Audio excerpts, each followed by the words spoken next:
మీరు చూస్తున్నది 'జకీర్ టాకీస్'. నా పేరు జకీర్. ఒకవేళ మీరు ఇప్పటిదాకా ఈ ఛానల్‌ను సబ్స్క్రైబ్ చేసుకోకపోతే సబ్స్క్రైబ్ చేసుకోండి. అలాగే మీకు గనక కంటెంట్ నచ్చితే షేర్ చేయండి.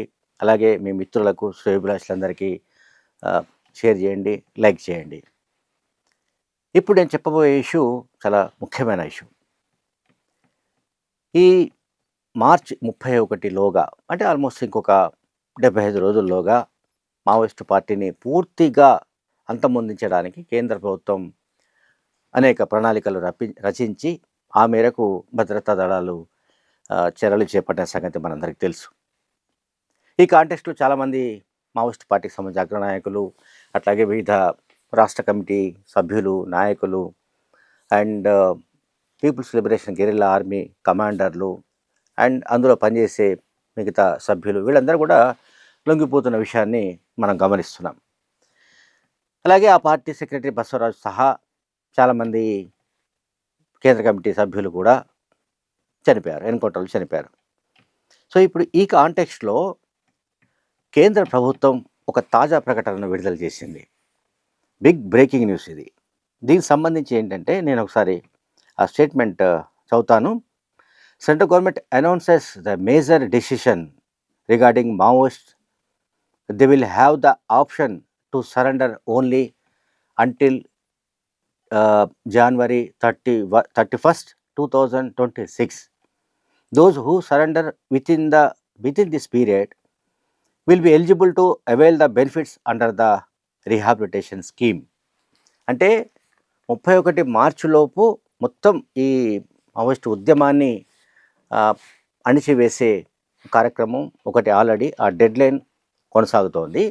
అదే సమయంలో లొంగిపోయిన వాళ్ళకు సంబంధించిన పునరావాస పథకం పథకాలు ఏవైతే ఉన్నాయో అవి అమలుకు సంబంధించి మళ్ళీ ఒక డెడ్లైన్ను కేంద్ర హోంశాఖ ప్రకటించింది. అంటే జనవరి 31 లోపు, అంటే ఈ నెల 31 లోపు, ఇంకా చెప్పాలంటే మరొక 15 రోజుల లోపు ఎవరైతే లొంగిపోతారో ఆ మావోయిస్టులందరికీ కూడా ఈ పునరావాస పథకాలు వర్తిస్తాయి.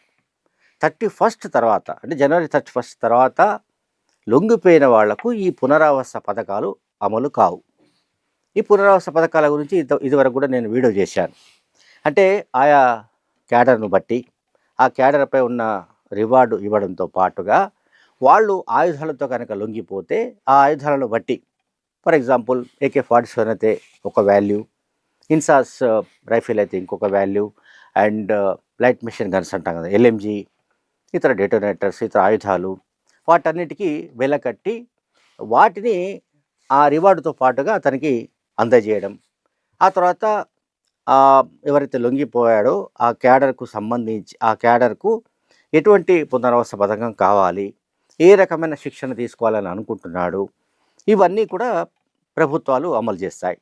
అంటే కేంద్ర రాష్ట్ర ప్రభుత్వాలు, అంటే అన్ని రాష్ట్రాలు కూడా ఈ పథకాలను అమలు చేస్తున్నాయి. ముఖ్యంగా మావోయిస్టు పార్టీ మావోయిస్టు పార్టీ ప్రభావం ఉన్న రాష్ట్రాలు, ముఖ్యంగా తెలంగాణ, ఆంధ్రప్రదేశ్ అండ్ ఛత్తీస్గఢ్, ఒరిస్సా, మహారాష్ట్ర అండ్ బీహార్, జార్ఖండ్, బెంగాల్, ఇటువంటి రాష్ట్రాల్లో ఎక్కడైతే మావోయిస్టు ప్రభావిత ప్రాంతాలు ఉంటాయో అక్కడి నుంచి లొంగిపోయిన వాళ్లకు ఆ రాష్ట్ర ప్రభుత్వాలు ఈ పథకాలను అమలు చేయడానికి ఇప్పటికే దానికి సంబంధించిన అమలు ప్రక్రియ కొనసాగుతోంది. చాలామంది లొంగిపోతున్న దృశ్యాలు చూస్తున్నాం.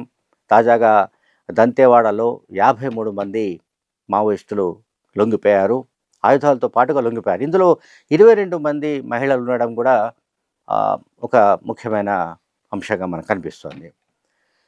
22 మంది మహిళలతో మొత్తంగా 53 మంది లొంగిపోయారు. ఇక బహుశా మిగిలి ఉన్నవాళ్ళు అంటే ఛత్తీస్గఢ్లో కానీ, లేదా ఛత్తీస్గఢ్ మహారాష్ట్ర సరిహద్దుల్లో కానీ, ఛత్తీస్గఢ్ తెలంగాణ సరిహద్దుల్లో కానీ ఇంకా మావోయిస్ట్ పార్టీకి సంబంధించిన కదలికలు కొన్ని కనిపిస్తున్నాయి. సో ఈ కదలికలు ఎట్లా కనిపించినప్పటికీ సంఖ్యరీత్యా వాళ్ళు చాలా తక్కువ మంది ఉన్నట్లుగా బీజేపీ ఎస్పీ జితేంద్ర యాదవ్ మీడియాకు తాజాగా తెలియజేశాడు. సో అతి తక్కువగా ఉన్న ఈ సంఖ్యను కూడా ఒకవేళ వాళ్ళు లొంగిపోతే ఈ పథకాలను వర్తింపజేస్తామని, ఈ పథకాలు వాళ్లకు అమలవుతాయని వాళ్ళు జనజీవన స్రవంతిలో వాళ్ళు అనుకున్న మేరకు ఏదో ఒక ఉద్యోగమో లేకుంటే మరొక ఉపాధియో చేసుకోవచ్చునని, అదర్వైజ్ 31 జనవరి తర్వాత మాత్రం ఈ పథకాలు అమలు కావని, అంటే పునరావాస పథకానికి ఇప్పుడు ఒక డెడ్లైన్ పెట్టడం అనేది నేను చెప్తున్న ఈ వీడియోలో సారాంశం. అయితే స్థూలంగా మనం అర్థం చేసుకోవాల్సింది ఏంటంటే, ఈ పునరావాస పథకానికి ఎందుకు డెడ్లైన్ విధించారంటే, మార్చి 31 దాకా కూడా కేంద్ర ప్రభుత్వం కానీ, కేంద్ర భద్రతా దళాలు కానీ ఇంకా వాళ్ళు ఉపేక్షించే పరిస్థితి మనకు కనిపించడం లేదు. అంటే జనవరి 31 లోపు కనుక లొంగిపోకపోతే ఈలోగానే యాంటీ నక్సల్ ఆపరేషన్స్ మరింత ఉధృతం చేసి, కూంబింగ్ మరింత ఉధృతం చేసి, ఎక్కడైనా ఇంకా మిగిలి ఉన్న మావోయిస్టులు ఉంటే వాళ్ళను న్యూట్రలైజ్ చేయడం ఒక్కటే ఇప్పుడు ఒక అంటే టాస్క్గా పోలీసులు చెప్తున్నారు. సో ఈ నేపథ్యంలో ఈ 15 రోజుల్లో మిగిలిన వాళ్ళు ఎవరైతే ఆ పార్టీకి సంబంధించిన నాయకులు కానీ, క్యాడర్ కానీ ఇంకెంతమంది లొంగిపోయే అవకాశం ఉంది, అసలు లొంగిపోతారా లేదా, లేక అలాగే కొనసాగిస్తారా, కొనసాగిస్తే మార్చి 31 తర్వాత కూడా ఎంతమంది మిగిలే అవకాశం ఉంది, దీనిపైన ఒక చర్చ జరుగుతుంది.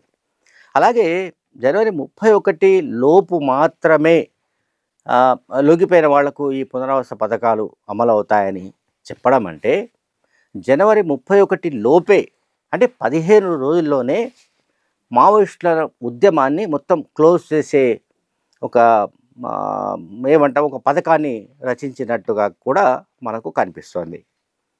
ఈ మేరకు బీజాపూర్ ఎస్పీ కావచ్చు, జగదల్పూర్ ఐజీ కావచ్చు, లేకుంటే మిగతా పోలీసు ఉన్నతాధికారులు కూడా దీన్ని ధృవీకరిస్తున్నారు. అంటే మేము మరింత ఉధృతం చేస్తున్నాము ఇది యాంటీ నక్సల్ ఆపరేషన్స్. కనుక ఎవరైనా ఈ ఈ ఉద్యమంతో ఈ ఉద్యమం నుంచి బయటకు వచ్చి క్షేమంగా జనజీవన స్రవంతిలో వాళ్ళు మళ్ళీ తమ జీవనాన్ని సాగించాలంటే ఈ 15 రోజులను సద్వినియోగం చేసుకోవాల్సిందిగా పోలీసు ఉన్నతాధికారులు విజ్ఞప్తి చేస్తున్నారు. అంటే కేంద్ర హోంశాఖ నుంచి మార్గదర్శకాల ప్రకారం జనవరి 31 అనేది ఒక డెడ్లైన్. ఈ డెడ్లైన్ మనకు పునరావాస అంటే రిహాబిలిటేషన్కు సంబంధించినట్లుగా మనకు కనిపిస్తున్నప్పటికీ, బహుశా కొంతమంది విశ్లేషకుల కథనం ప్రకారం అయితే జనవరి 31 లోపే మొత్తం ఉద్యమాన్ని తుడిచిపెట్టే కార్యక్రమానికి శ్రీకారం చుట్టారేమో అనే అనుమానాలను కూడా వ్యక్తం చేస్తున్నారు. అంటే ఇంకొక 70-75 రోజుల దాకా ఈ సమయాన్ని ఇంకా మిగిల్చడం అనవసరమని కూడా వాళ్ళు భావిస్తూ ఉండవచ్చు. అలాగే మార్చి 31 దాకా కొంతమంది లొంగిపోవచ్చు, లొంగిపోకపోవచ్చు. ఇంకా కొంతమంది ఈ సాయుధ పోరాటాన్ని నమ్ముకొని చివరి శ్వాస వరకు మేము పోరాడతామని, కొన ఊపిరితో కూడా మేము ఉద్యమాన్ని కొనసాగిస్తామని మాట్లాడుతున్న వాళ్ళు ఉన్నారు. ఈ మధ్యనే ఒక పత్రికా ప్రకటన కూడా బీజాపూర్ దక్షిణ బస్తర్ ప్రాంతం నుంచి గంగా పేరిట ఒక ప్రకటన కూడా వచ్చింది. సో ఈ మొత్తం పరిణామాలను గమనిస్తే మరో 15 రోజులు అత్యంత